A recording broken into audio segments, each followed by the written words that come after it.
అయితే ప్రార్థన చేయి, పశ్చాత్తాపడండి, బుద్ధి తెచ్చుకునండి.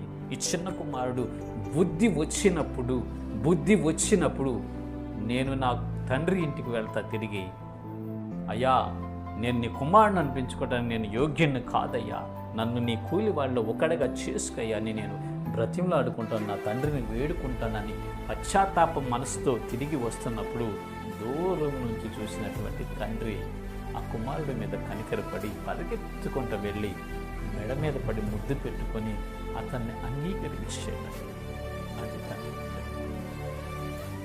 తిరిగి వచ్చినటువంటి కుమారుణ్ణి త్రోసివేయకుండా, నెట్టివేయకుండా, గెంటి వేయకుండా, కఠినంగా వ్యవహరించకుండా మరలా తన కుమారుడిగా చేర్చుకున్నాడు, అధికారాన్ని ఇచ్చాడండి. ప్రియమైన దేవుని బిడ్డలారా, వాక్యం వింటున్నటువంటి ప్రజలారా, ఈనాడు నువ్వు తిరిగి రాగలిగితే, ఈనాడు నువ్వు